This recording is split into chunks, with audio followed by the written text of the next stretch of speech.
Cool. So here we are, May 1st. Oh, I don't hear you now. Oh, you're not hearing me? Oh, yeah, there, right there. Now I do. Okay. So here we are, May 1st, 2020, and I am here with Sandra Fazio. Did I say it properly? Fazio. Fazio. See, I get everything all mumfumbled too, and all this kind of Fazio's stuff. fine too. No, it's Fazio. Fazio, right? Yes, Sandra Fazio. Yeah. And we decided to have an impromptu conversation and just let whatever needs to be discussed be discussed. And my intention is to bring the realness in life. In a lot of platforms, there's still kind of that Hollywood polished, we're putting on masks, we're trying to be what we perceive other people will want or will be receptive of, instead of really just bringing the dynamic of what reality really is and what authentic and real conversations are. And not just speaking about all the accolades, also speaking about the discomforts, what the work is, what the excitement is, and what it is all blended in one. So I really wanted to come and have a conversation with another woman to just discuss how we perceive and what our journey has been, and really have a no boundary, an open discussion, and one where we may not agree, and we can still have respect for each other and have the fun of, oh, you see it that way? Well, I see it this way. And then just have a dialogue, not this mudslinging and that mine's right or yours is right. It's like, let's just find an in-between and let's just talk openly and not be afraid that anybody's feathers are being ruffled, feeling that we have to be on our P's and Q's, that anybody may be offended. I know I offend people many a times because this is a world that people easily get offended. Yeah. And you just have to take the accountability that if you are offended, and if it's been really, you just speak about it. And I don't understand where that we've lost that common courtesy of communication of, let's just talk about it, because we're in a lot of uncertain time right now, even though it's always here. It's just a lot of the illusions of institutions and things that we grasp at are crumbling now. And it's like, oh, we get to question things now. It's a beautiful mess. It is. And we get to see. Let me grab my dog real quick. Hold on. Yeah. Okay. You see, real life. This is what it is with real life. And we interact, and we know that life is always it's the dog. Always. That's how life is. Yeah, total. So I love that. And oh my gosh, there's so much to explore. Yes. Let's explore. So one of the things that came to, so a couple like quick words that came to my present, energy when you were sharing beautifully kind of the onset of our talk.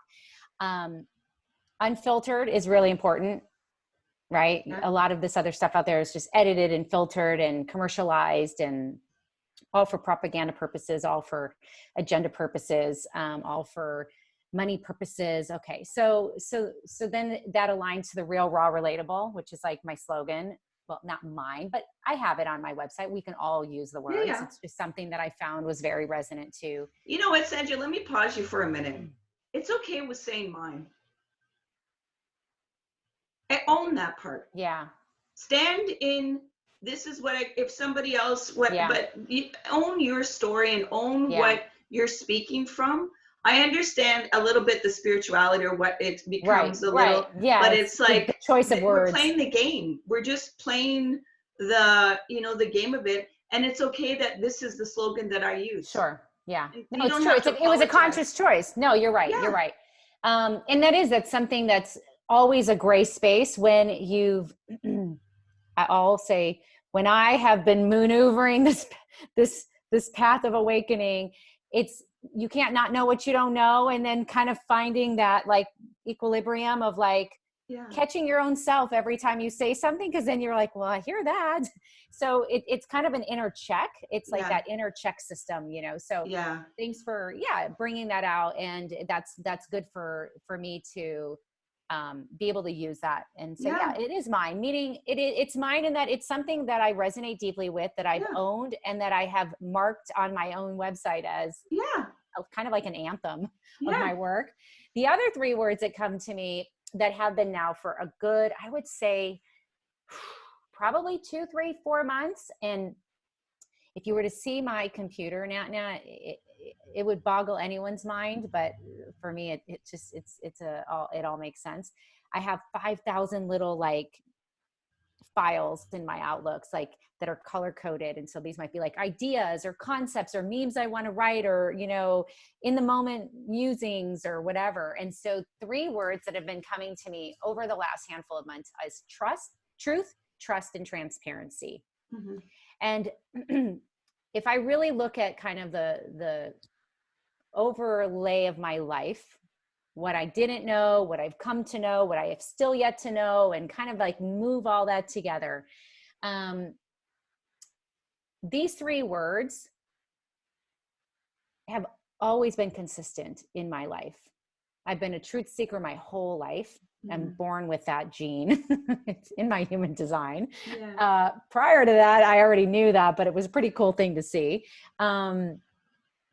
Trust has always been something that I've either been seeking greater within myself, self-trust, and in the exploration of life, handing over trust a little too naively at times because of the conditioning of trusting the elders, trusting the authorities, trusting, you know, yada, yada, yada, all the things that we're conditioned to, you know, follow along with.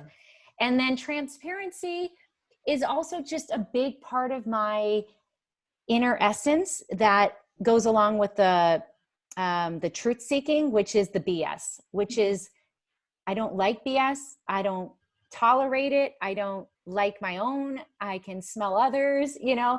And so this transparency, it's what I just did here a second ago of like catching myself saying the word my, and it's like, wait, like be transparent. Like, you know, like it's not mine. And then still at the same time saying, okay, maybe I can see that there's another way of looking at it. But it's being so cognizant, so aware, and so transparent with your own self that when you've excavated out, again, I have excavated out so much, it's so clear. I can see things so clearly that my intention is always only to bring the transparent view. I want to leave no muddled residue out there for people to have to filter back and go, did you mean that? Did you mean that? Mm-hmm.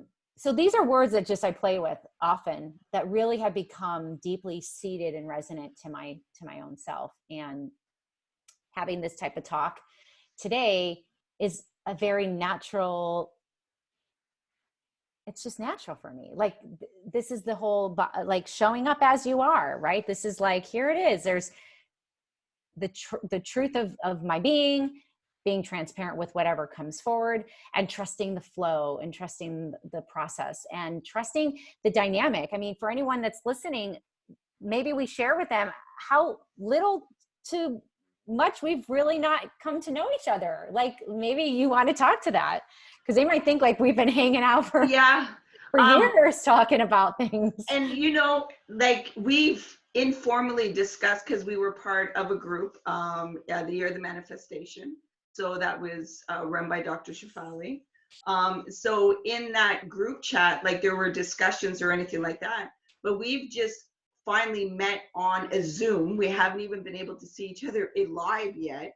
However, we saw each other, and it's been a month now, was it?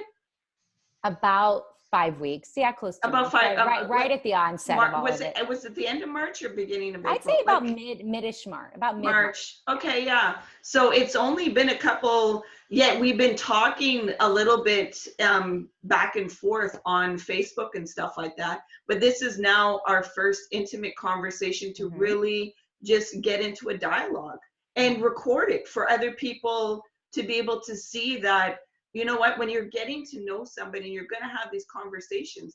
Let's have a transparent conversation. Let's build the foundation of what relationships should be. I'm going to show up how I am, that there's not all these layers that later you have to get to know, that we're going to discuss what comes out freely. And transparency is a big, like people get so shocked with me. It's like, how can you call yourself out like that? Like, how can you just, and it's like, oh, I've learned the beautiful power of transparency, because if I own it, then nobody can blackmail me with it. I don't have to hide from it. And when we create these masks because we're hiding something and we're ashamed or guilty or whatnot, that is a really dangerous poison you start to drink, Well, you because then you're surrender yourself over to other people to write the narrative for you, exactly. because they're going to write it from their own agenda and skewed lens and their own motives, you know, Yeah. because, and whatever that is for them, if they're triggered by you or they are greedy or jealous, whatever. Right. So, And everybody, no yeah, matter what, and what I've learned too in all of this is that everybody's projecting. Like even like we all project, that's part of our psyche and stuff. And it's to catch that, to really hear and listen deeply to the person. I also see that depending on where they are, no matter what you could say, if they're stuck in there, it's like, oh, okay, I see where right. you are, and I accept you, and I don't have to try to validate or justify or try to like, you are where you are, and that's beautiful. And that's where it is to meet people where they are and just leave them there as much as you would like to show. But if a person is not open, and that's, you know, I still bump in that wall, especially with loved Right. ones. You will bump in that Oh wall yeah. because it's hard to see somebody in pain, or you see that if they were to just shift a little bit, things would open up in a different way. Yet everybody has to come to their own discovery, because if not, then they don't understand the deep impact of the personal experience of knowing. Yet it's like, those have been painful parts of recognizing you've been trying to pull or push somebody, and that is not your task.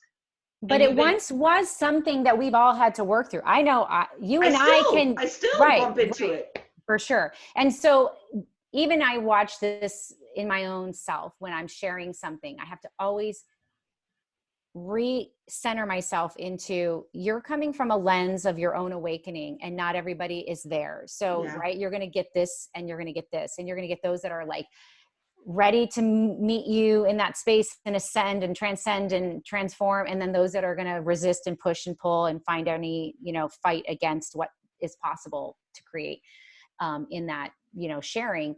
And I'm reminded at times humbly when I share certain things, people might say like, that sounds great. And it takes a certain level of awakening to recognize, you know, whatever it is you're sharing. Right. So when you say something like, you know, can we all just like, you know, be understanding of whatever it is like that we are sensing or sharing, and just be open.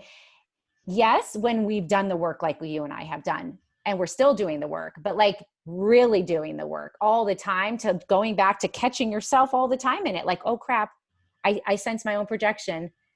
It takes a sharp laser inner, you know, like illumination to Yeah, it does. constantly catch yourself. Disrupt the pattern, Disrupt disrupt the all the pattern, disrupt. time, And as it's a like parent, as a partner, you know, as a neighbor, whatever, you know. everything. Yeah. Yeah. Because So and that's why when more you understand your triggers and you dissolve them, then there's not many things that you have to disrupt, because you can see it from the whole spectrum, not just in a narrow view when you get reactive with your nervous system and go into the fight, yeah. flight, or freeze.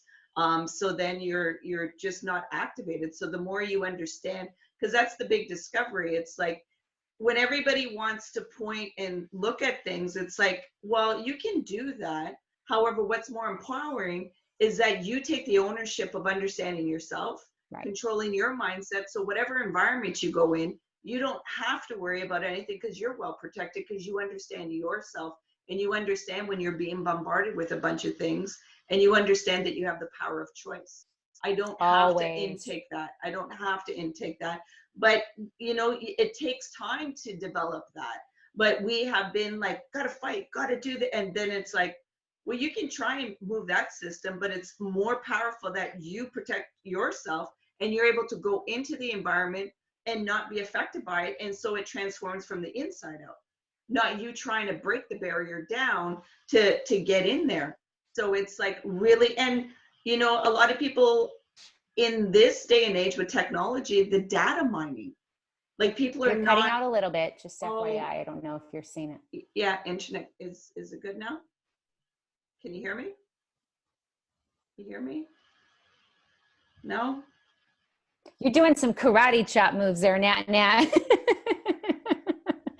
It's So, the midday. It's like 5 o'clock. So I guess everybody in the sure. neighborhood is on the Yeah. internet. So it's Right. just wonderful. Yeah. It's all, Sorry about yeah. that. Yeah. So it's, No, it's okay. really seeing the mindsets and recognizing, why it's so valuable to do your inner work, because you're not able to change the environments. And you want to be able to still be able to engage whatever environments, but recognize that you bring the light, you bring the awareness, and that you can still come into some beautiful conversations. So let me pause you there, because I Yeah. hear you when you say you can't change the environments. Okay. So I think there's some truth for sure to some degree. And yet I do feel like all of us have the capacity to emanate an energy that becomes the ripple effect frequency of changing the environment. So that is kind of the consciousness, global consciousness expansion, right? So if we don't believe that our energy impacts the next space in between this and this and this and this, I don't know. I feel like You are that. speaking what I'm speaking about. Oh, I'm okay. saying most people think that they can go charge and change the environment. Mm. But once you come inside here, you Sure. go into the environment and you change it from the inside out. And then you emanate it out in a yes. Okay. Fair enough. So your Okay. energy starts changing the environment. But Yeah. a lot of people think, well, I'm going to make the institute change. I'm going to make this change. I'm going to make that change. And I'm going to force it to, but not realizing you are the change to be created within. Right. Gandhi's saying, "Be the change you wish to see in the world." It's always been one of my favorite slogans. And do you believe or see that it's all reciprocal? So the internal impacts the external, the external impacts the internal. Mm-hmm. So for me, this becomes kind of the continuum of the cycle of, our evolution and our capacity to kind of transmute and transform and transcend and just kind of keep on the cycle of life, right? Like things are we're going to grow, we're going to, evolve, right? But then skin's going to shed, and then like new's coming, and then old, like it's this constant cycle. So there's a living, there's a dying, there's a birthing, there's all these different seasons. Yes, I like that. Seasons that just happen on this continuum, right? It's ever shifting. It's never going to be always the same. It's almost, if you look at it kind of in terms of the world today, there's many things I could go there with. I better be careful what I'm saying. No, I'm not going to be careful, but I got to be careful I don't get too crazy. The word mutation. Okay. So again, if we were just to put this in context of virus, for the sake of the conversation of today's world, and then even that word is metaphoric to so many things. It's not just, what we see medically, but right when we're like, well, it's mutating and mutating. Well, so are we. Like we constantly mutate, right? Every time we interact in some energetic exchange or some intake of the external that affects the programming, that creates something inside of us that then puts something back out. Like it's almost, that becomes viral in itself. Yeah. Well, this is the whole viral thing. Okay. So I'm just speaking. So viral, I wonder if people do understand our biodome and understand the viruses and bacteria that our immune system creates. So tell us, yeah. It's understandable that, when we came out and everything else, that is why I know some people don't encourage it, yet it's encouraged to have kids play in dirt, to play in nature, so that they can build up their immune system. And, this false thing of being sick, it isn't a bad thing. It is something that at times your immune system has to process and build the antibodies and build the antivirals and everything else. So there's going to be phlegm and all that because it's the body's being protected and it has to go through its process. But in an automated modern world where there's no time for rest, there's no time for recovery, there's no time to slow down, we're in competition with the technology that actually was supposed to assist us in enjoying life, that has ramped us up in such a high production that one of those aspects is causing a lot of the illnesses that's going on. Of course. Because we were not made to use our mind in the capacity that it is doing. And then to make our body do and contort and everything else in the way that it is, it's like we're competing with technology, and that is not what it was made to be. It was supposed to be something that did a lot of the things that we did so we could enjoy life. But this ramping up of production and everything else, it's like, where are we going? And where have we lost touch with our own connection with our own bodies? How is it that you don't even know what you're eating or intaking? You don't even know how it's making you feel. You're just absorbing it and not even doing an inner check of, and then running to find all the experts of tell me what's going on, but you're not even asking the one expert, which is your body. Not even gauging what energy is. Like when I ask people, well, do you know why you exercise? And most of the thing is, well, for calories, to burn. And it's like, no, you exercise because you're building your chemistry, your endorphins, your adrenaline, there's cortisol, there's dopamine, there's a whole thing, the things that you take medication for and you pop in, these are things that your body can naturally produce, but that's the reason why we do exercise. It is not a calorie burning that you have to look like a certain physique. Calories is not part of nutrition, and that thing should be eradicated from, 1,500 if that 1,500 calories, and if there's no nutrition, that was garbage you put into your system. But let's get real with that. So why did that even come about? Why was calories even a conversation? You and I have no idea. Okay. I haven't dug into that calorie. Well, no, I'm gonna surface what I feel it is. Yeah. Commercializing. Oh yeah. Marketing. This is it. So this becomes the narrative that, once again, it's not just the food people are consuming and absorbing and digesting. It's the media, it's the messaging, it's whatever their eyes can translate as something of wanting, needing, desiring, right? And then they bring it into their whatever consciousness that program is at, wherever that is on the bandwidth of their awakening.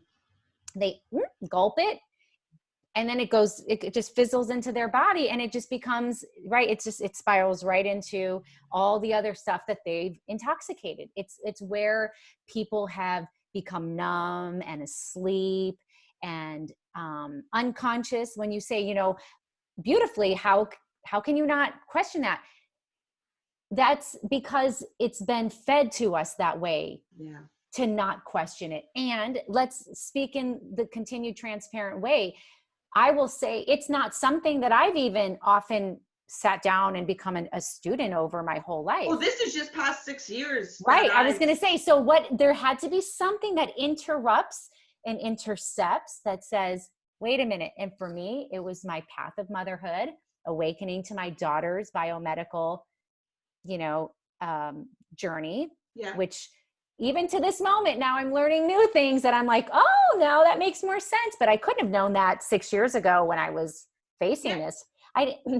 When you know what it is for me, NatNat, when we're not given a reason to question it, we kind of dismiss it in some kind of nefarious way, if that's even the right word. But just some kind of like, you see this when I do this? Yeah. Denial is a hell of a drug. Right. Oh, denial. And that's what we get fed so much. Just deny. Right. Just keep them in denial. Right. Yeah. It's don't. Oh, and then subconsciously, let's go to the majority of people that are thinking that way. So we feel normal. We feel like that we belong to the group of people that feel the same way. So we're not alone. So we can all have our little misery loves company, pity party conversation. Right. And so in some respects, from my perspective and my looking around and observation, now things are becoming more personal. Now people are becoming more inquisitive. Yeah. Okay. Because it's affecting them. And now everyone slowly is starting to there's little droplets of wait a minute. And so beautiful divine intervention. Beautiful. I love it. I'm right. I've been in uncertainty for 6 years because I almost died 6 years ago. So big awakening, poof, saw the medical system, saw all the different dynamics. And it was like, Holy cow. And then you come to see what the education system is and how we're misled. And it's not a blame thing, because when you look at it, you see people are doing the best in what they know. So a lot of people are navigating out of fear, and they think that that's in the best interest for people, and they don't know it's harm. So they think it's serving, like, you know, the statement goes, what is it? The ends justify the means. And so if you don't even know your means are so toxic because you think the end is so grand, you don't even realize what you're doing and what you're projecting and what's So give going that in on. an example. Give me a practical example of that, like with food or with something, so that it makes sense. So Yeah. education, we have, what I see in education in our public system, we'll just use a public system. Yeah. It's information hoarding. So you just put a whole bunch of information in the child, but there's no place for application. Mm-hmm. So when you have a bunch of information in your head, it becomes overload. And then you get all in a panic because you haven't been able to process and apply it to understand how it can be relatable in your life. Okay. And so when you have that, you don't know what to do. And we have been led with very, like it goes towards the capitalism of kind of factory working, get this done, where instead of where are the life skills to sustain me as I can be self-responsible with my own life, and I'm not outsourcing everything externally from me and looking for validation, Yes. looking for the approval, looking for, am I doing this correctly? Am I so finding the self-responsibility? So that foundation isn't there in the education. So, and unless you have the application, you don't have a knowing, you don't have knowledge. You just have a lot of information that's in your head. And then that becomes hoarding because you don't know what to do with it. And then your brain becomes overloaded when crisis happens or chaos happens because you haven't had the application. So let me try this and let me try this. And then you quit. And when you need application, you need time and some consistency for it to develop and refine. Yes. You're in overload, overdrive. There isn't enough time for it to marinate inside, right? To actually feel it at the cell level. Exactly. So that it can respond back and inform you and give you like an inkling of a pattern or this is interesting. I've noticed X, Y, and Z, but all we're doing is, if we don't create the space so that we can continue to kind of, observe and discern and say, it's interesting. Every time I eat that, or every time I go and do this, or every time I put this in front of my face or whatever, I've noticed this. But no, because of the hurried rush. It's more drugging, right? It's more overlaying and intoxication of what's been there even subconsciously. It's not even just here physically, but like ancestrally, like it goes way back. It does. It does. And here we are trying to unravel the web of our being in some very fast-paced world. It is beyond the matrix on some level. It is crazy. And it's the hamster. And we wonder why we have psychotic mental, matters. And even that, I don't feel is just isolated to that. I think that's so buried in so many other ways, but it can speak volumes to where people become delusional. Yeah. And when we sit and say something like, well, shouldn't we just be able to say to somebody like, here's my truth? And they can't even get to that. It's like so suppressed. Like that's like way below the beanbag that you're basically suffocated over. You're going to, so because for me, awakening is that you were coming out of the insanity and you're becoming sane. So the people that are still in that, they start to see you as insane. Yeah. But you are becoming sane because you're letting go of all of that mental construct, all of that kind of, like Shefali says, that Kool-Aid drinking. And then it's like, oh, wait a minute. Life can be a much more simplified. And I do have powers of choices, and I do have the right to question, and I can slow it down for a minute to be like, whoa, whoa, whoa, whoa. This isn't making sense for me. And who's pulling me? And where am I rushing to? And what am I trying to get? Whoa, whoa, whoa, whoa, whoa. But again, life is still moving in a pace, but then it's like, well, what pace do I want to navigate in now? Because there's different frequencies in this world. And it depends on what frequency you want to be in. And that is perfectly fine. I don't think people even understand that that's a capacity of space to play in. The word frequency and vibration. These are words that you and I have befriended and have embodied and have explored and have stayed curious to and have felt shifts within ourselves. And, you know, because I can say that we've been on this journey. So to us, it's like, it's everyday language. And for majority of people that are just now perhaps maybe sort of kind of waking up, going in, these are newfound, this is like a new age language. This is like alphabets on steroids. This is like, right? It's almost like right now when I'm doing this work and then I go back and learn mystic teachings, and it's been forever. And I'm like, oh, and it's like, where have you been, Sandra? Like, it's been there the whole time. Well, because I'm finally coming into the frequency of receiving it. Yeah. And we all, like, that's the right? Beautiful thing of doing this work, that all of a sudden there's an aha, and it's like, always. Oh my gosh, this was here in 10 different ways of frequency of telling me, but just the way that it was transmitted through this dialogue, it opened everything up. And now I see the 10 other. So it's like, what I tell people too, it's like, okay, if science to evolution, religion, whatever you want to do, it's all saying the same thing in different dynamics. It's just like a radio station. Some people like country, some people like classical, some people like rock, some people can do all of it. So they can get the transmission any kind, but some people it's just this way, and if it doesn't come this way. And so that's been my journey of simplifying things so I can kind of translate to everybody. So when the mind gets agitated, because that's what it is, it's like, you're touching my belief system. Do not. What are you doing? What are you doing? You're unearthing me. This is not okay. Yeah, you're rumbling. You're creating a, what do you call it? The like the shift of an earthquake. Like tectonic plates are shifting. Don't rumble the ground. What are you doing? What are you doing? And so I see that and I'm like, okay, before your pit bulls come out and start like doing, it's like, let's go in a different, just a little bit more ease. Because I don't think it's kind neither to disrupt somebody when they don't have the ability for that yet. Right. Yeah. Very true. That is very unkind, where a lot of people are like, well, you just got it. And it's like, if somebody, that's like telling a toddler that has not had the ability to fully walk yet, go run the marathon. Like, that's just unkind to do that with people. And that's where life comes in. Life will give that to whatever, when a person needs it.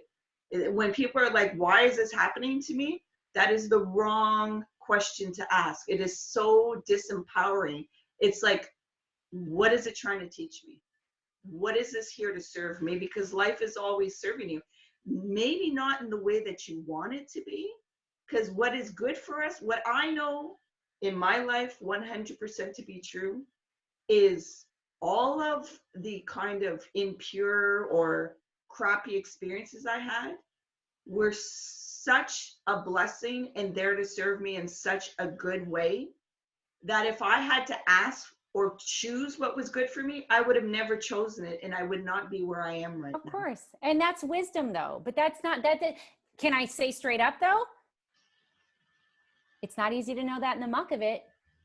Oh, I still go through. I'm like, this is here, and I got to prime my mind of, you got to look for what's good. Like when my mother was in the hospital, I had to tell myself, what is this teaching me? What is this teaching me? What is this teaching me? But you had to get that muscle building. So now it's an easier thing to access again. You're not going underneath that beanbag forever to find that nugget. It's a little bit more at the top, right? You can just kind of like swoop it up easier because it's accessible. You've given rise to it for it to be seen and felt and understood, right? And people that might say the why, which we've all said, Yeah. because we've all asked the why. And that's kind of like a shadow of my journey. Why me? Me too. Why me? Yeah. And yet, so both of us knowing that, we can hold space and compassion and mirror back to somebody the understanding of, I so get that that's how it feels. Yeah. Why me? I've been there. I get that. It's okay. Don't shame yourself. Don't guilt yourself. And perhaps if you were to look at it a different way, and you were given a magic wand to reframe that sentence from a place of abundance and higher vibration and all these other, capable ways of like bringing you into greater light, could you look at it from this lens? Could you maybe open your perspective this way? And even just inviting somebody to say, are you willing to see it this way? It gives them a softness to tap into, right? On some level of just like, oh, I never thought of it that way, right? Like you and I maybe didn't think of our health a certain way until somebody brought it into our consciousness. Like, I'll be darned. And then we start looking around, and everywhere we go, it's all showing it to us. It's like, well, hello, why did it take that 40 years to get to that awareness? I think it's just a beautiful playground that's going to get messy, and we're going to have our moments, and we're going to build, and it's going to collapse, and we're going to be trying to search for things. It's like a big sandbox on some level, I feel like, that we're playing in. And all of us are just kind of finding different grains in the sand that we can alchemize into whatever that vision is for our life. And some people, I don't feel that are not because they don't want to, maybe their life path isn't going to get them to their ultimate soul's trajectory, not because they weren't divinely designed to meet that, but the choices along the way steered them off track. And this goes back to what you said about power of choice. Like right now we're in a world moment that's forever defining the new world coming ahead. Yeah. Like this is not temporary. This is divinely orchestrated, because to have an era of that we've all played in from hundreds of years, from centuries, for just, ancestors, everything. It's not going to just poof, go away. It's, there's a big falling, a big burning, like you said in the beginning, there's a big crumbling, and none of that's going to always look pretty. Even our respective, to me, it's the same thing that you have personally that happens when you go through a big awakening inside. Something really crappy has it feels tormenting. It feels overwhelming. It's suffocating. There's a sense of suffering and all this stuff. And you can sulk in that forever, or transform that, adapt, alchemize, do transmute. You can do all these things that the nature of the world does all the time. Yeah. Right. To kind of find more possibility and hope. So I'll stop there. It's kind of something that I'm feeling into as I'm sharing. Yeah, no, it's exactly that we have, because if you go back into childhood, a lot of times children do not have the right to make a choice. They're told what to do. They're told what's best for them. They don't have a way to have a guiding system of their own, because they're always led by either the teacher or the parents or the adults or all this. And it's like, can I even choose for myself? But I'm always being told that I don't know what's best for me. So then that starts to cut you off, like you said, with one of your T's, trust. And so you start to not trust your inner existence, because that can't tell me what is I cannot have the tools inside me, because everybody's telling me I don't know what's best for me, because I need to keep growing. I need to have more experience to know what's best for me. So then you start being pinched off from your existence and knowing what your body needs, what the information is, because somebody else is telling you, hi. 1 minute.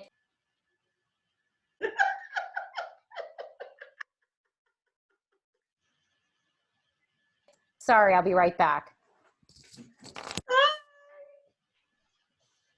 See, I love life. It's always like this. I love it. And we don't embrace these kind of interruptions. We don't embrace having fun, enjoying it, and just being with the Oh, flow this of is it. life in That's, motion, but that's what I was uncensored, just saying. unfiltered. But why don't we Mom, embrace these things? Why do we mom. act like we don't have these things? Yes, because the world has modeled this movie thing, you know. So it's so this is real life. That's mom. I gotta, can I come through Yeah, the front door instead of just using the garage like I always do today? yeah, yeah, Come to your window while yeah, you're yeah. on a call. Yeah, and that's exactly where Yep. you get to see your inner terrain too of, Oh, I'm frustrated. I know. And that's the beautiful, we need those people that push the buttons for us yes, so that we see, oh, what's coming out. And it's yes, like, oh, okay. Now yes. asking, why can't I laugh about this? Yes, well now I am, but in the minute I open the front door, I'm like, I am gonna call right now with it recording. And then I'm like, hi, NatNat. No, I'm joking. And No. this is, See, and this is the you know transparent. what? This is a transparent, because I That's want what I'm people to saying. see what people's inner work is.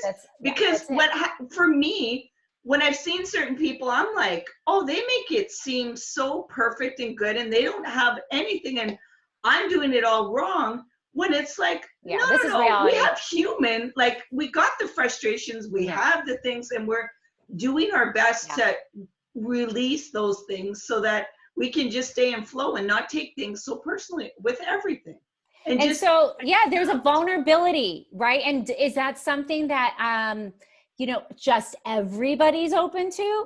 no, they're not. They're No, and not. I think it's not even I think. It's a true inner knowing. When people say, "Well, how do you know?" It's you know what you know. And then now that I've learned all these things about human design and stuff, I'm like, it really is telling. Like some people just really are wired in different ways and beautiful divine ways. There's not like I'm wired one way and you're this and it's better and good. We're all divinely designed and wired in the ways that we're here to like move our soul into its purpose and its mission and its service. And I have this thing. It's like, it's an instinctual knowing, and I don't have to justify that. I think at some point when you've grown enough gray hairs and you show up like this and you say, listen, I've earned every one of these wisdom links. This is, my network is strong. Like I got a good cell tower here. Like it's taken on enough to know. And this is what, goes back to like, taking it out of ourselves, looking externally, asking other people to validate that and approve that and accept that. And then it takes us away from here. So then it goes back to you saying, how come we aren't winning or hearing our wisdom within? Because we've given so much of it outside. It feels foreign even now until we've come almost full circle, 50 years almost in 2 years. And you just go, God, what a rat race I've been running on. How psychotic I've been looping all this in. And now I feel it goes back to your beautiful comment about the awareness and not being unkind, that I do believe there's a bestowed responsibility to people to all of us, of course, but for sure the people that have been doing this work very, not deliberately, but willingly, readily, just openly, intentionally. Intentionally. There you go. That's it. Yeah. Yes. To the point that we have even that much more grace and compassion, right? Yeah. For how we bring the message out. Now I feel it's a bestowed responsibility. I posted something today and it was a question. Now, if I just left the question as it was, how many people would have probably been sensing whatever? The question is a very simple one. It just, I'll read it real quickly if I could just here. It says, what are you not willing to see or question because it may skew your pretty view of what you wish it to be? Mm-hmm. Beautiful question. Now I could just leave that as a meme, which is a meme. That's all it is, right? And just be like, oh, figure it out. But I felt a responsibility, Nat, in I always feel responsibility in what I consciously put out there, to always include the balance that not everyone's going to read it from the lens or from the experience that I'm bringing the intention of the energy, right? So the very first thing I wrote was, first, let me start by saying that I ask this question with full respect, regard, and awareness that we are all navigating this life plane with our individual experiences that we've lived thus far and what our souls brought into this carnation to live out. This is not a question that is intended to cause conflict, confrontation, or negativity. This is a question to expand your scope, your lens, your awareness, to interrupt your story, your patterns, your fears. This is a question that suggests going deeply inward and gaining as much clarity as possible, to start cleaning house inwardly of what you have been afraid to see perhaps all your life because of your conditioning, beliefs, childhood, ego, comfort. There is no one answer to this question. There is only your truth. If this question is one that empowers you to dare a bit differently than you have up till now, go explore and discover, uncover and see what you find. It may well very much surprise your own self in the end. Beautiful. That's a beautiful offering. Beautiful. I share that in respect to this opening. Thank you for that, by the way. Because this is how I personally wish to teach people into their experiences, right? With grace and compassion and softness, and not as if I've arrived, I figured it out, I got it all, I know, and I'm not at all saying that that's what we're doing here, but I want to make sure that we're really keeping this as widespread so there's no room for people to. You know what my intention is too, is that I know a lot of people will come and be like, oh, Nat, and oh my gosh, you're so wise, or you're enlightened. And I'm like, yeah, however, you have the ability to. I'm not more wiser than you are.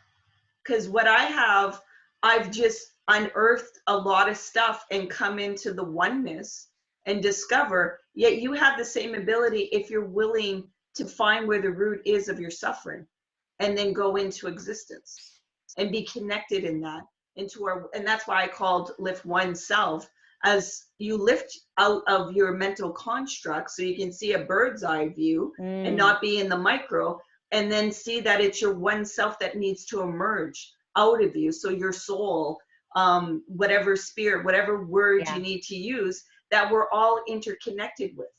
And Beautiful. So when you come in there, and it's just having to, in a world where it's been so easy to project, and that's another thing, responsibility has the wrong definition. It's been used as one of blame.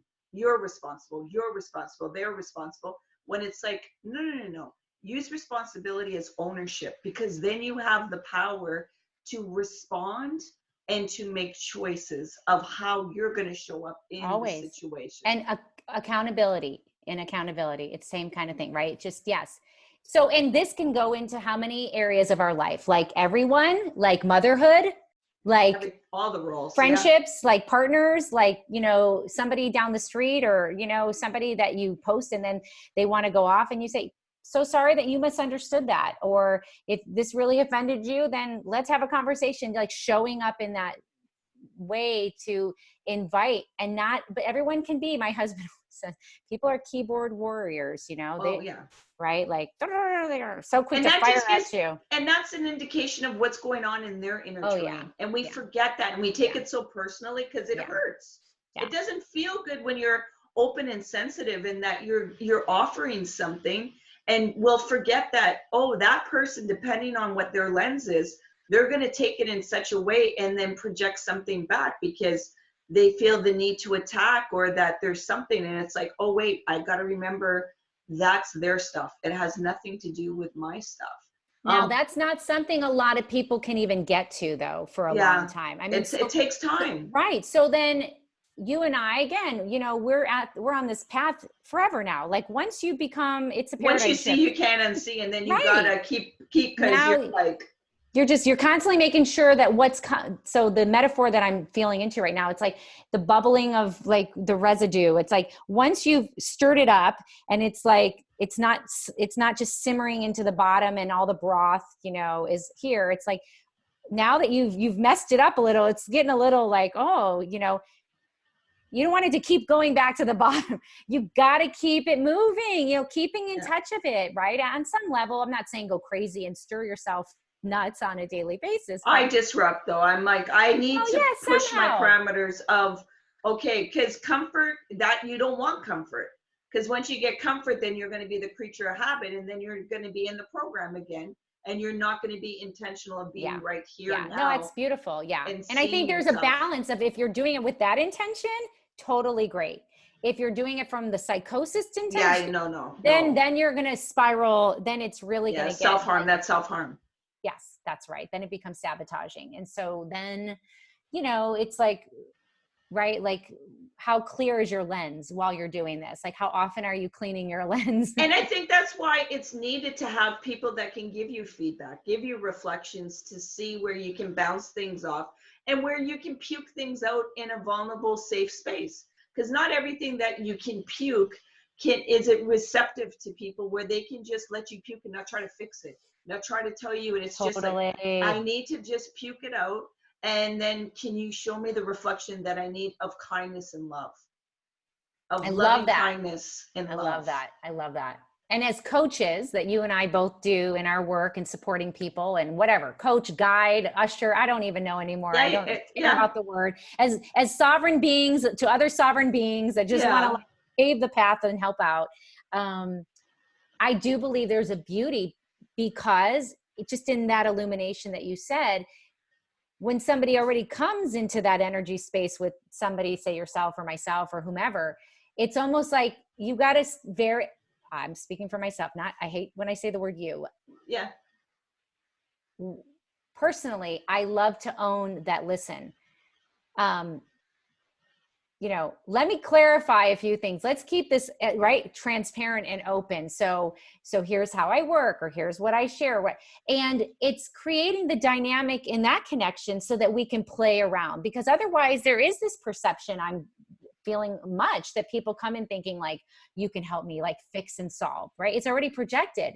And that savior in us is like, oh my God, I can't wait to tell you everything. I want to tell you everything I've been on. Let me give you all the, you know, like, and it's like, it can get overwhelming. So there's this like, what is it you're looking for? How can I best serve you? What is it in this moment that seems to be unsettling? Or, you know, where are you most triggered? Or even just baby stepping, like you talked about the infant, right? Like expecting them to run a marathon, like one foot in front of the next. And then in that space between, they find a little bit more breadcrumbs, and then they awaken. Momentum and everything else. Oh my gosh. And that's where I've seen certain people that come and give, and because they've gotten so much information and then go give it to somebody else. But it's like, you went and disrupted their psyche and they weren't ready yet. And that is very unkind to do to somebody. That is as much as you had the intention, well, I want to wake them up and I have to, and we don't have time, but it's like, they're not prepared for that yet. And you've done more damage than anything. And they can go psychotic with that stuff, because if you're too much to carry. It's too much. So that goes to this word that, you know, I love, that I know you love, that we've come to love in our little time the last handful of weeks, is the word discernment. Yes. I think there's a beauty in that word, you know, and discernment just feels like a very neutral word in giving perspective to all things of your observations, your awareness, your experience, your insights, your wisdom, your triggers, your beliefs, getting the art of discernment is almost what I feel it has to become all the time, massaging that, right? And discerning. And because we've had to discern so much and distill so much within ourselves, really being acutely aware of that, so that when somebody comes in and they're like, fix me, you know, it's kind of like, I want to lose weight. Here's the magic pill in 30 days, 40 years of your weight will just come off in 30 days. Don't really think so. Not going to sell you that pill. But if you think that's what you want, that person over there might be able to do that. Exactly. Doesn't happen in my energy, but there's this belief, right? It's the quick fix. It goes back to what you said about the fast-paced world, the hamster wheel, like everything, people just want to get rid of it. Like, I don't want it anymore. I'm aware of it. Now I want it gone. And do you agree that just there's an art in the work that we're responsible and accountable in what we do with supporting people to assess that so we can guide people along that process. So what does that look like for you? And for example, when you work with somebody? When I see that there's an impulsivity and that they want to get over something, it's like there's nothing to get over. You're just going to alchemize it and transcend it, and you're going to shift it from one way to another, because there's nothing to get rid of from your experience. It's just part of the whole story. And so when there's an impulsivity, it's just you're uncomfortable with a part that's unacceptable by you. Yeah, that's and right. You haven't been whole. And so that impulsivity is because you're not accepting all of you. And there's an unaccepted part that wants to emerge to show you so you can see it in a different way. You've been seeing it one angle that is very self-harming towards yourself. And I will help give you the ability to shift it so you see it from the other side. So you want the whole coin, but you only want one side of the coin. That's right. And you need to see the other side of the coin to have the whole coin. And you have to realize that you are the whole coin and you're not loving yourself in all of you. Right. Fully. So how are others going to love all of you if you're only showing one half of it, right? Or only feeling safe in revealing this part, but I don't want you to see this vulnerable part of me. I want that to stay hidden in the closets with all the other cobwebs, because I've been told it's not okay to do that, right? And that will be difficult with my gift. Like I had this gift and I knew, and I would like trip and I didn't, but I would reject it because I'm like, everybody sees the way I see. Like this is like you have to, and then slowly I'm like, oh, people don't. And the discernment is a big one for me. Like I'll see certain things about people, but I'm like, unless they reveal it to me, I cannot go in there and start, but I can play with it a little bit so that they can see what's going on with them, and stuff like that. So that has been a beautiful thing. And I hold that with great esteem because I understand the ability of my gift. And when people are like, it's like you're in my head, like you, and I'm like, yeah, I know. And I'm not gonna hurt you with that. Where the world, other people may have hurt you with that. I'm here to show you that you have the ability and the capacity to be one with that. Yeah, that's beautiful. To share that vulnerability. But in a world where we've been kind of told that vulnerability will hurt you. And we have been hurt by being vulnerable and showing it, yet it's now understanding the capacity that you can experience your experiences. And pain is a teacher. Always. It doesn't feel good. I'm not saying this is like a yay, and it doesn't feel good. Yet with every pain, there is greatness if you will allow it and if you'll come into it. So really, when there's impulsivity with somebody and everything else, it's like, okay, we're going to breathe this out. And meditation is a big component for mine. It's like, we are going to meditate because once you come into that holy space, you won't lie to yourself. And then you're able to come and accept and everything else what's going on. You see, one of my little humans is coming. I see the finger. And it's like, you have to, so meditation has been, because I know it's not through me. I'm just the faucet and the water's coming through me. Yeah. So that my ego doesn't come in, oh, you're so special and all this kind of stuff. And I do also understand my gift is my gift, and I'm not gonna be bashful about it and be like, oh no. No, don't be dimming of it. No. Everybody has a gift, and that is when you connect with it and you're like all delighted with it. Right. So yeah, but there's a space where everybody wants that quick fix, and it's like that doesn't, this thing doesn't come. It's going to take work, and there's unlayering, and when something gets unlayered, you're going to come, darkness is going to come, and all it wants is your light of awareness, and it needs kindness. But at times we bring a force to it because we're like, I can't accept this about myself. And it's like, acceptance doesn't mean you agree. It's just, I'm going to accept it so I can go through it and I can transcend it. And then I can use what I have experienced as a gift for others. Absolutely. The suffering that I've had, I can give it. So that is the way I come about it, so that there's love and kindness, because I have not been kind to myself in my journey. I've had to unhash a lot, and that's what caused a lot of my illnesses of the way I identified and what projections I did and everything else.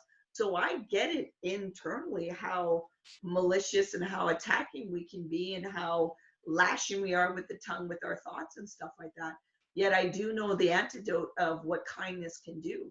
But it is not, but it is so difficult to apply when we haven't been shown it externally.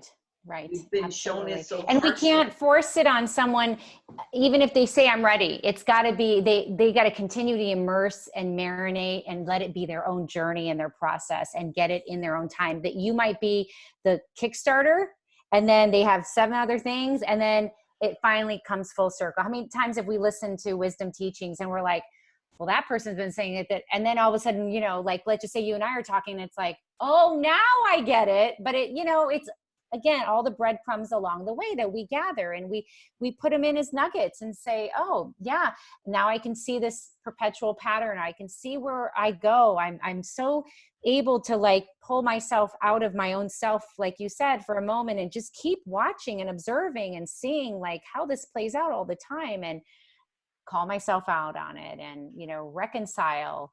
Let me ask you this. Yeah. Who's been your greatest teacher? Hands down my daughter. Hands down my daughter. Really? Hands down. See, for me, I would say my own direct experiences. So it's not, I said a who. no, That's yeah. You said who, right? Yeah. But So not what, you know, what has been your greatest, like, yeah. so it's I worded interesting, it wrong. but it's so funny because I'm on the same wavelength with you. Who is my meaning?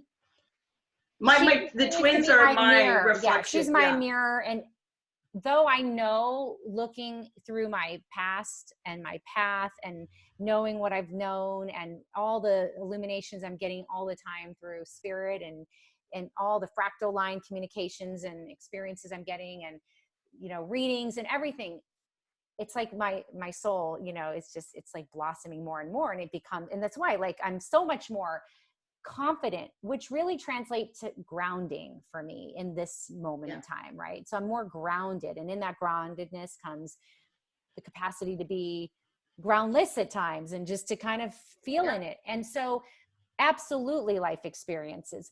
She's been the physical interruption in that path. And even till, you know, moments ago, right? I mean, there's always going to be something. But again, now, because you and I are just so much on the same page about things, I have to say, you know, I write a lot of memes that I don't put out right away because I have to feel, but as they come through me, I just surge with them. Yeah. So guess what I wrote a meme on, and I've yet to share it. I said, the highest degree of true education is from the University of Life Experience. Yeah. Yeah. So it's exactly right there. It'll show up one day on the, you know, page. And we don't use that as a teacher because we think externally all these people, but like when you were saying the teacher and then all of a sudden the 10th time, what happened though is because you had direct experiences. And that's why by the 10th time, the direct experience met up with what they were trying to point at. And you finally went through that door with the direct experience. So then it landed with you.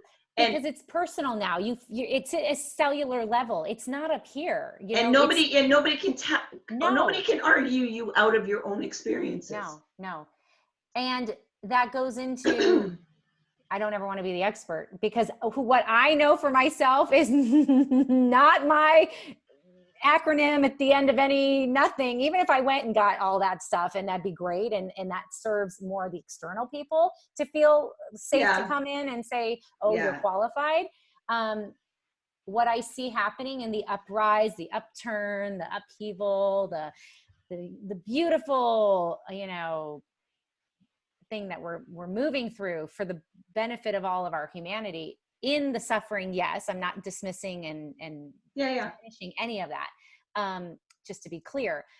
But what I see more and more with my wide eyes is now people are going to see how delusional we've been in believing experts and all the externals. And because we were told that they came from this and this and everyone's degrees, and I'm not always, I have to put the caveats in, not taking away from anybody who's gained those. I mean, I've gone to school, whatever, but we have all put too much power into that. And we've divested our own power out of ourselves for other people to uphold. Like if they have all this, then they must know more. No, I'm watching so much what's going on in the world. And I'm like, you know what? I've known a lot of this stuff for sure for a period of time, but for sure, when you're talking about some intricacies of like the immune system and all that, I become my own doctor because of my daughter's journey. Now, if I would have just put out a paper, people laugh in my face. Who are you? Where's your credibility? You know, but we call an organization something, or we give somebody some, you know, acronyms at the end of their name, and all of a sudden they know what's best for me. I don't think so. I not even predict. My intuition says that with all that's happening right now, you're going to get more of this collective of people that are going to bring the brilliance of that wisdom, and they're going to be probably mystified by their own wisdom. Be like, right? And this is going to be, the people of the world are going to be more individually empowered now. It's just, you can't not. And it's going to beautifully align with everything that needs to kind of crumble so that you can reconnect back in to that wisdom that you're speaking of, which is very innate to our soul, to you know, the reason why we even had to come here in the physical form, to reconnect. You know, it's in that remembering and forgetting and crossing of the veil and the whole, you know, notion of that. I'm excited to see. I mean, I listen to a lot of different people. There's a lot of freaking smart people. And they're all saying the same thing of like, I've known, I've found, but there's been a little voice. It's like, shh, don't say it too loud, because you might get questioned, or you might be Something not get respected. taken away. Yeah. Yes. Right. So anyway, it sounds too simple and it too plain in view that why would we not have seen it? And that's how you trick people of, it's a plain in view. And, but you just put them in denial so they don't see the elephant. I'm telling you. And I have to do that with thing now. His denial is a beautiful, because then you don't have responsibility. I don't have to do anything. What are you not willing to see? And I have to ask myself all the time when something's going on with the twins, or I'm getting low energy, or it's like, what are you resisting? What is the denial? Why aren't you connected? Yes. Slow down for a minute, take an inventory. You're in that denial, and you know what that feels. So you know you took the wrong hit. So, and I just use that so people can understand, like, it's something we all fall into. That's just part of. Don't think it's not an addiction. It's highly an addiction. So don't just put addiction into sex, drugs, you know, rock and roll. That's denial. You know, right? That's the root of it. Yeah. Yeah, totally. Yeah. And so it's coming in, and that's where I want to be as relatable as possible, so people see that there is an ability. Because I find that there's sometimes this hierarchy or pedestal that we'll place on ourselves because we're just at somewhere and we see that and we're like, we'll never get there, like that, like let's just, but it's like, wait a minute, if they got there, then I have the ability within myself too. I just have to remember it's just going to take time to refine it, and I have the capacity to go through and to remove those pedestals. Because but they're there. Exactly. It's not you're there. You know what I mean? Like each of us getting to where we're meant to get to is irrespective of someone else's destination, right? Whatever. I'm saying for the wisdom part. Because when they bring the wisdom part, it'll feel like, oh my gosh, you're the all-knowing and all, but it's like, not, but your own experiences can bring you there. Yet we haven't been taught to pay attention to our own direct experiences. We haven't been taught to apply. Like, there's something as simple that said, apply it in your own life. And it's like, no, you just tell me and I'll just continue that way. I won't really pay attention to how it does and what it does and all that kind of stuff. But that falls so perfectly in the alignment of the institution of education. Read a textbook, digest it, indulge it, and then don't question it just because it was something you read. The real world, the hands, you know, we always say there's book smart and then there's street smart. That street smart is where I feel it goes in alignment with the experiences, right? Like right? Again, people can sit in ivory towers all day long and punch in numbers and do all this stuff.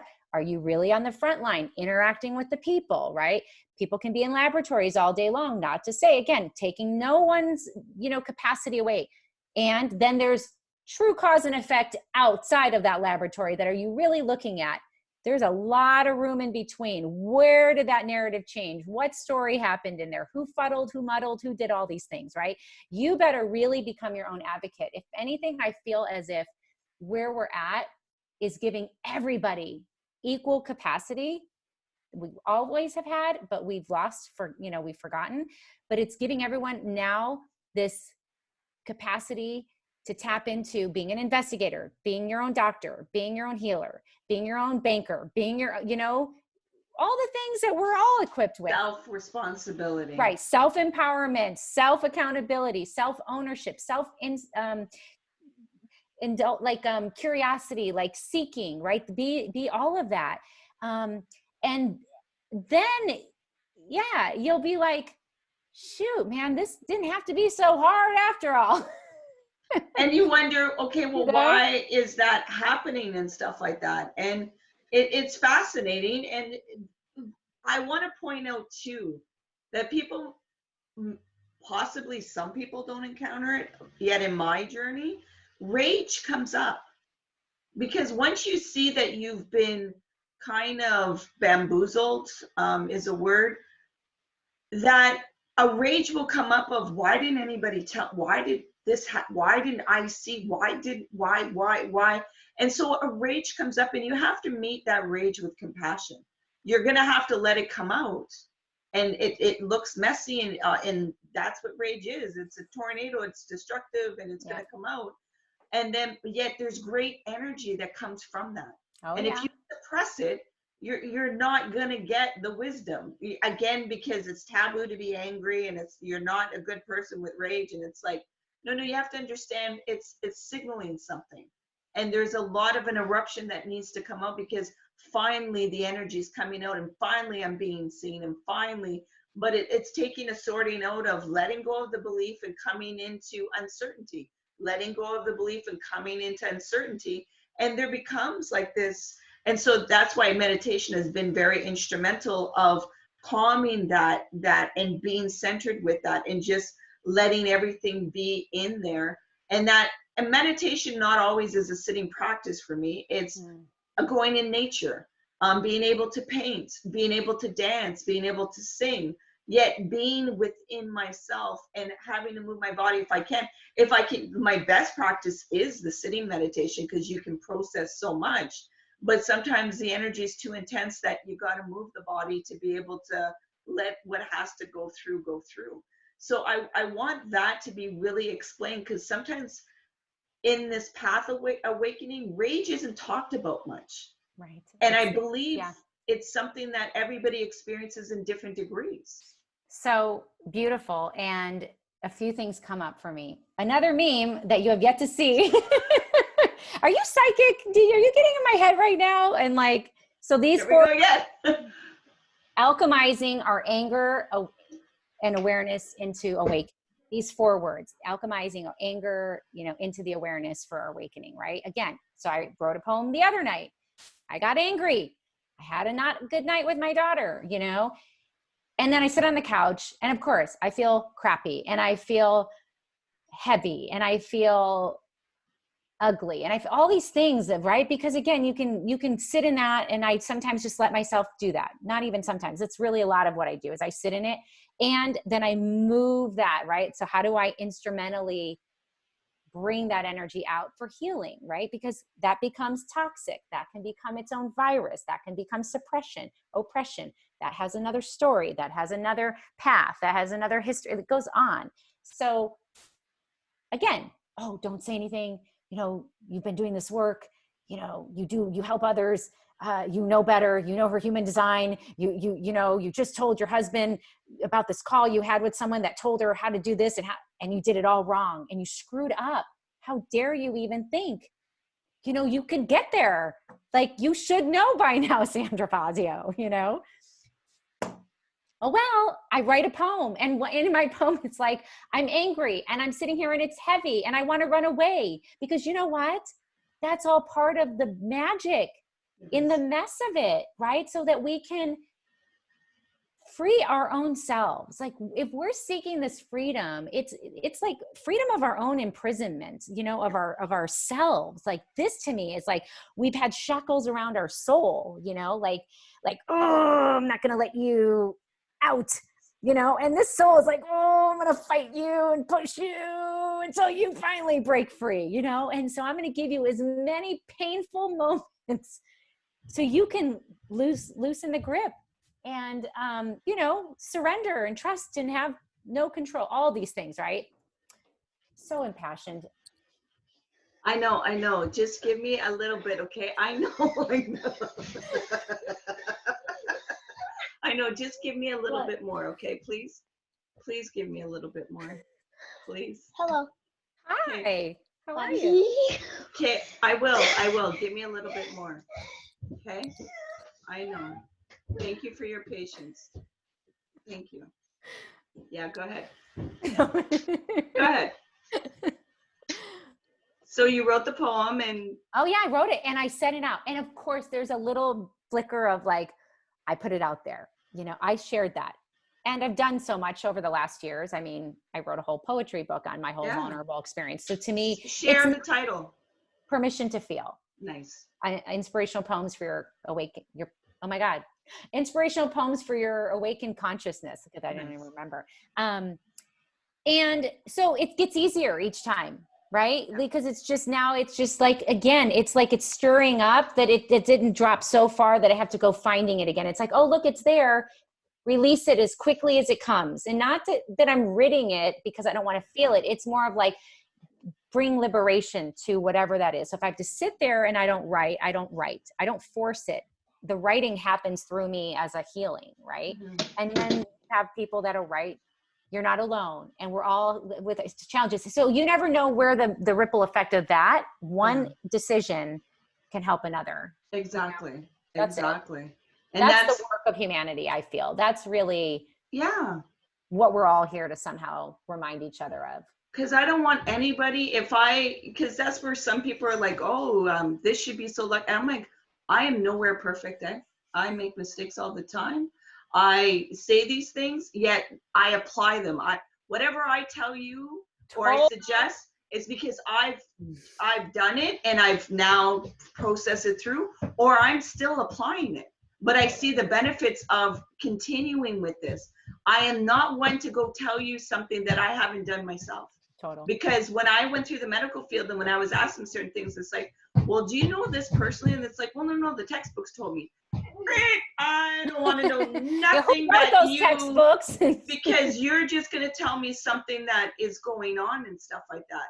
I don't want that. I want somebody that has a direct experience. So you're not just arguing with me and you're not even listening to what I'm going through. You're not willing to hear anything because you think your textbook is trumping what my personal experience, but you're not even able to diagnose me. So how is this making sense if you're not going to listen to me, but you don't even have any experience with this? We're not able, and that's a lot in the medical field. That's the fear that they weren't taught that. So see, it's out of their comfort zones, Nat. That's it. Out of their comfort zone. And then when I'm explaining certain things and there's no one, it's like, oh, you're just in that belief that this is the only way. And you're not even able to shift a little bit out of that because that's like, you're just trained. A fluke. And it's like, I'm not a fluke. Like, this isn't a fluke thing. And once we empower people yet I'm seeing this more and more because now with medical journals and stuff like that, they're talking about meditation being the primary care and all these kind of different things. So it is coming to understand we need to start listening to our bodies and the core of understanding how our thoughts is a root. I will speak this from my own personal, a lot of illnesses are self-inflicted because of the way that we treat ourselves with our thoughts and the way we're running our life through belief systems, believing that if I earn this, if I do this, if I'm this type of title, then I'll be something, not realizing you are separating so much and you're creating these other illnesses because the body's like, I need a signal call. Because that's all an illness is like, pay attention to me. something's offline, like Always. pay attention. It's like, what is it? What has It's to a be? manifestation of what's of the wound within you, that's needing to come out and be healed, which actually is what's happening in the world right now. I look at it as one big pimple that's getting popped. Ooh, it feels gross, but it is gross. And and for that core root of that wound to heal, like it's going to have to be ugly for a little while. Like it's going to be pussy. It's going to be yucky. It's going to be kind of a mirror of everyone's inner pus and inner wounds and stuff. So I feel like we could go into so many of these things. I know your little one's being so patient, and we look at an hour and a half, girl. I know. And it's like, we're just, and I hope you enjoyed this. Oh, I love it. We're able to let go of the armor. Happy zone. Oh, I could do more of this. Now the question is, will more people watch it like this, in long span, or do small snippets? So we'll figure it out. We'll figure it out. Yeah. Cause it's just having these dialogues. Cause I think the more when we get into the conversations, and especially like you touched on the coaching or like whatever service that we're offering, we'll give some suggestions, but it's like, I'm giving you suggestions because I'm also doing it too. So I mess up too. And that was one thing I said in one podcast that I did. It was like, I don't want parents to think that when we're giving all these suggestions that we got it all, because oh God, take you yourself can't off the hook. No, we make mistakes. Big disclaimer. And that's what learning is.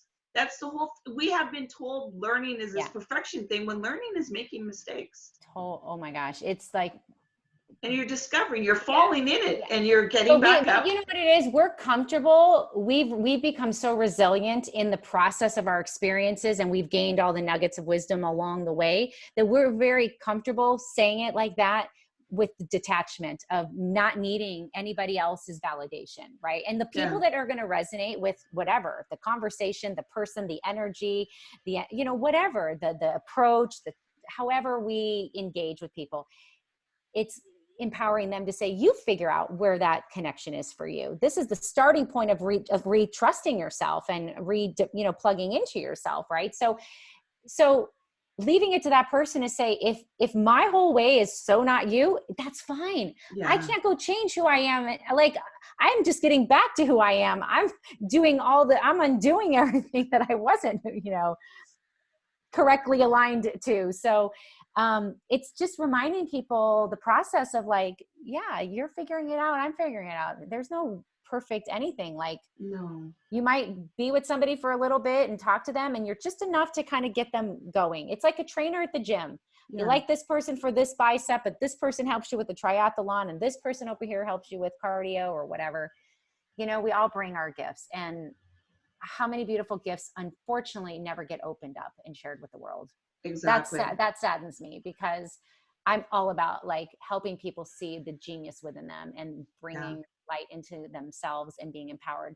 It's been a big part of my own path. It's been so personal, and I don't want people to miss that, Yeah, because it's a beautiful awakening to see that you have the ability in you, especially when the world, if you've had it where people have told you you aren't enough and you don't know and all that you come back and it's like, oh my gosh, like you know it in your own ability, and that is enough in a world that says it's not, and you have to be better and you have to refine and you have to get more polished, and it's like, no, like, love yourself. And I love your idea of the water, because it just gives it no attachment, even for anyone to say, we're saying that to them. It's not even about reversing the lens to say, now you trust it because you're hearing it from someone who's empowering you. It's like giving them the illumination just to see it for themselves. And all we're doing is mirroring that, or like you said, like flushing through, like. And that's one thing I do with my coaching too. As soon as a person gets and they're like, oh, thank you. I was like, oh, no. I want you to recognize, I just mirrored something to you. You did all the work. And then they just go, oh, I actually kind of did. Like, you did assist me, but and I'm like, yeah. Do not start codepending on me and thinking that I have. It's like, no, I want you to be empowered to see your own ability, so you become invigorated. And I make sure to implement that every time when there's a little. I'm like, did you see what you were able to do? Even though I gave you some tidbits or some inspiration, or I allowed you, I'm like, you're the one that applied it. And without the application, Yeah. you wouldn't have what you're doing right now. So I'm telling you certain things, and what's happening is that you're actually applying it, Yeah. and you are doing the work in Totally. a world where all of a sudden it's like, oh, you're so, and it's like, Right. I've fallen into that, and I still fall into that sometimes, and forget that no, you're the one that's applying it. Yeah. So No. remember that. Yeah. Remember that you are applying it. So feel good about yourself by doing that. Because we Yeah. don't celebrate enough the small things. No. We No. look for Well, these because big we're told things. that we shouldn't. Like, don't pride yourself. Don't say that you can say you're confident and grounded at 50. Finally, it took you only half a turn of a century to like say that with some gray hairs on, May 1st of 2020. But what? So because someone's going to say, "Oh, well, isn't she just so proud of herself?" Yes, I'm proud of myself. Exactly. I've worked freaking hard to get to I feel this good point. about myself. Yeah. So much that I want to momentumize you and support you and like show you what's possible. Not because I've got the magic makeup for you and like, this is exactly what I did. Do my strategy, please. There's so many ways. And so I don't know. I feel like it's all available. You got to be willing to just open your eyes and see, right? And where do you want to disrupt? Some people don't want to be disrupted. It's okay. Yeah. I know a lot of people that just want to live in their world because it works for them. Yeah. And that's fine. I honor that. And I've learned to stop, not intentionally pushing, but passionately, right? I'm so passionate and fiery and I want to like get everyone excited with me and be like, come on, this is the greatest thing ever. This is my high. This is my like, woo, woo, woo, I'm like, we're awake. And patience. And that's a virtue. Honestly, patience Yes. is a virtue you learn all through your life. It really is. It is, yes, on every level. As soon as you think you're like, and then something comes and it's like, oh yeah, well, we'll show you about patience. Oh And yeah, like, for sure. what a virtue this thing is. Oh my gosh. Even with, and you see the totality, it's really with yourself, the patience. It's really Everything. with yourself. Somebody I already know your human design and I know mine and I already know like where that is for you. And I know, so it's like you and I like really know that because it's like deeply ingrained. And it doesn't mean that people that don't have some of those similar traits in their human design doesn't have the same need to be patient. Yeah. But it can be more predominant in some people given their path. And we in particular share a deep resonance to this particular journey in our divine design that it was like a required imprint of like, if you like, I need to also give you this thing because this is going to get crazy if you don't have little incepts of patience, along the way. Right. Yeah. And again, it doesn't take anything. We're all collectively here, navigating this world. Just certain things are going to be more enlivened in us than others. And because when it gets personal, that's why I love happenings. Yeah. Have you read the 4 Agreements? Long ago. I know, and not taking things personally, that is a really heavy duty agreement to really applying your life.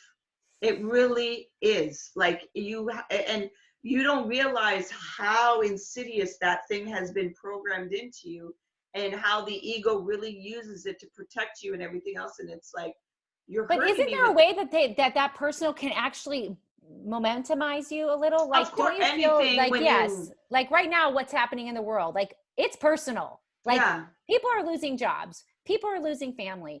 People are feeling like their rights are being taken.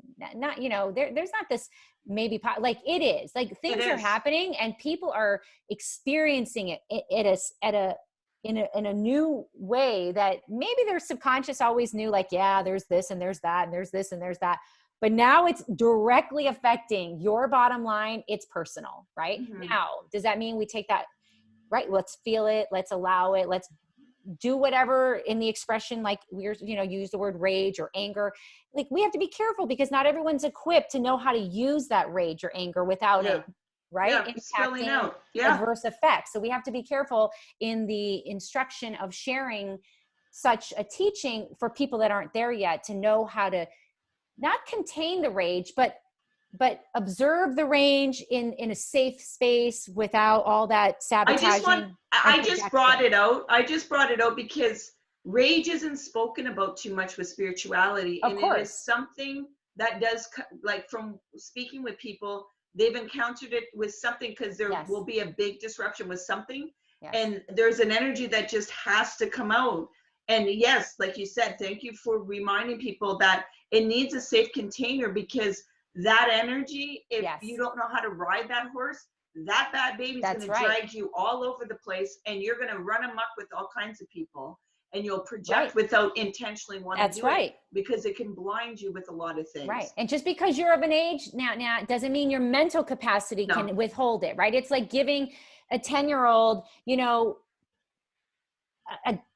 stuff on adult stuff, and that they maybe can't understand it all. They might see it, but like, where's their intelligence, their emotional intelligence capacity to really understand what it is you're putting in their energy space, right? So that there's a constant process. I feel like that people, even if they're in their 50s and they hear like, you can, it's okay to rage. And I'm not saying that we're saying that. We're just saying, no. It's just that there's a point that you get on your path that you can hold the space so well that you can understand it, observe it, feel it, release it, and then let it, dissolve. Like it doesn't become you. You don't project it. You don't go do harm with it. You know what I'd like to frame it as? Yes.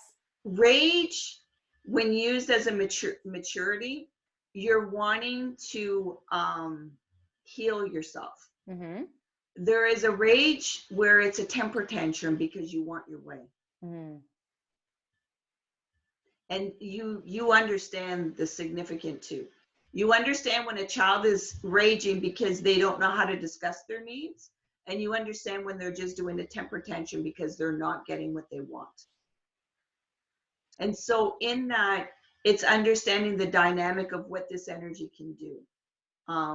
And it's just, I think that word or that energy has been shamed and tabooed so much that it hasn't been given its presence for people. But like anything, we have to decondition, we have to relearn. So we have to make sure that we're really addressing all the components of how it got to be that story, like any belief system, right? Like the world that we're seeing and all the stuff that we're seeing that's coming unveiled and in our eyes. It's like, you're not going to convince everyone. It's not your job to convince them, or you're not going to wake them up to see how, because there's so many layers to it. And then the more they peel back, now maybe I can sort of see a little bit more clearly. But it's kind of what you've said beautifully about, where people are in their readiness of being unkind and just like jolting them into something, like if they're not ready, to receive. Right. Yeah. So I believe all of it is all an invitation to go back in, right, internally, and even just understanding that, just even what does that mean? Like there's so many base points of that you and I maybe are so, it's so comfortable, like it's second nature to us that we not take for granted, but it's like we can't not know the process. It's part of our toolkit. It's part of our DNA now. It's what we've awakened that we can't not forget as we've awakened into it in this life. Maybe we didn't know it when we were first awakening, but now we're like, oh yeah, I'm seeing how that can be what it is. So I guess really just in essence, it all comes back with, right, like some keywords. Let's just close in with some keywords like pausing. Yeah. Right. Just some base words: pausing, breathing, attuning, like going in, recognizing, feeling, discerning, observing. And I'm not saying that that's even all tangible languaging for the average person that's never walked this path or doesn't maybe consciously feel they've walked their path. But this is where it is so helpful when you work with somebody or you awaken to something that can disturb the nest and right, cut the pattern or disrupt the process or whatever that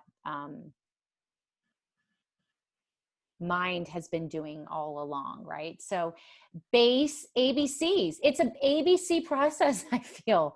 And that ABC evolves over time. Yes? I mean, and sometimes it goes from A to M, then back to right, B, then right. to Totally. Z, then to O, and Totally. then, but people will want that prescription No, kind you're of, right. it goes like this, and it's like, oh, that's bad, baby. And then all of a sudden it can bring in some numbers in there. So that's where it's like, oh, okay.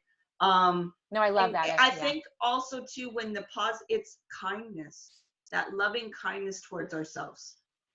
And we will forget to bring that for ourselves. Compassion and grace. And right? These are big things that we have. And that's why when the rage comes, that's why you need the antidote of loving kindness, compassion, grace. The other day, like I do meditation every night as a free offering. And last night in it, I brought the word I'm sorry, and then you have to put your name at the end. Mm-hmm, mm-hmm. Usually I say I forgive you, and then the name, but last night I said I'm sorry, because there's a lot of things that we'll say to other people, but have we ever said it to ourselves? Right. And the way that we've judged ourselves because of making a mistake. Yeah, it's so true. Oh, I feel it. It's such a visceral thing. Like, and that's the other thing is when you start to really soften the cell and it's not as hardened and it's not as it's so tough and rough, it's malleable, right? There's fluids, like it can, right? And we know like the cells of our beings carry everything, right? Yeah. And so what are we putting out there, right? So like, as we do that, then the love and kindness that we have for ourselves, becomes emanates rather to other people that we can see with a greater sense, a lens of compassion. Like, I get that you don't see that. I understand that. I had a hard time seeing it myself for myself, for the longest time. I can totally understand we're all on varying levels of consciousness and none of it's right or wrong, good or bad, better or worse, smarter or dumber. It's just, we're reaching different bands. It's the station, it's what you said. It's the radio station. It's like, this is the frequency we're on. Everyone's got a different bandwidth that they're, tuning into. And we've all come from some part of it on some level, Yeah, exactly. Yeah, so. Thank you so much, Sandra. Yay! Like, it's been so great. And it's great to have discussions with people that don't have filters, that we can discuss and interact. And if we catch a hiccup, it's like, okay, well, let's see it and just not shut off from it. Nothing to hide. I have nothing to hide, honestly. I've always been open and vulnerable to the point that sometimes, I've been told like, you don't have to be like that open. And don't you love that comment? I'm like, that's denying me. Like then that means like I'm being like something, so I get not everyone's ready for it or whatever. My, family's the first one. They're just like, you have to put everything out there. And like, please.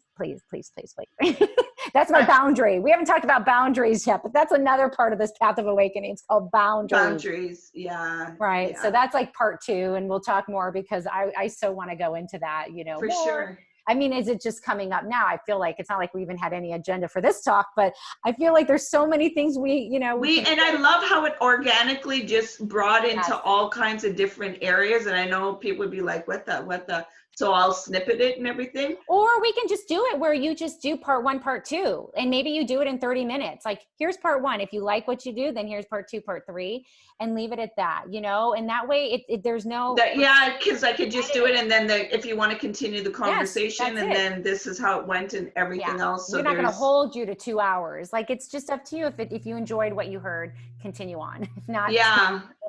And it's a beautiful, I know some people will not want to hear that, but it's like, hi, it's okay. Can I say hi? We're on a video. Sure. She wants to say, she just came in from the pool. Hi. Hi. How are you? Good, how are you? I'm good. Did the pool, was it refreshing? It was cold. I did front flip, mommy. Oh, dear goodness. I'm glad I wasn't there. I would have had my little fear. Okay. Oh, now I'm freezing. Okay, go get your towel on. I'm hanging up right now. Okay, Mama, can I watch a little something while I eat a snack? Yes, dry up, please. I am so freaking cold. Unfiltered. At least she uses freaking. My other ones say the full word now, and they know that it agitates them. No, she uses the other word when she's really angry. Yeah. We know in some way though, right? That's another thing you and I can talk about. I just to clear that F word that people get agitated. What people don't understand is that it's just an expression of an emotion, that there's an intensity that you just don't have the verbiage to express what you are experiencing in energy. Oh, that's all it is. We should talk about that again, because I had to go through my own deconditioning of the way I was raised, very proper. Oh yeah, we will. Sworn more in the last 3 years, probably, like I do.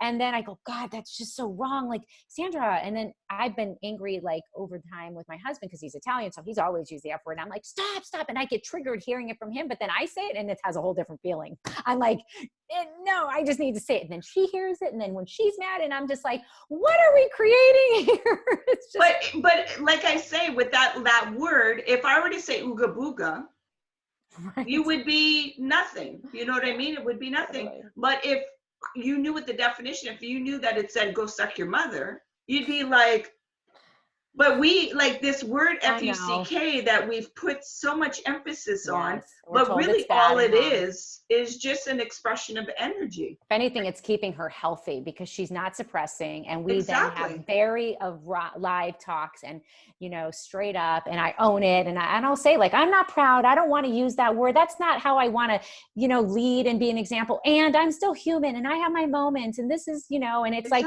sharing the both, and please don't just go around freely in the world and just think anyone's going to be okay with it. Like, there's a boundary. Yeah, but that is the part of being a conscious or authentic parent, is allowing the child to do all the messy stuff right now and be in the container and not taking that personally.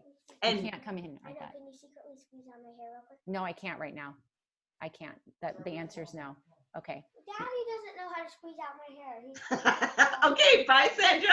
I'm going to let you go. I love you to pieces. Okay, love you too. We'll see more of this in the future. This was so much fun. For sure. Okay, bye. Bye.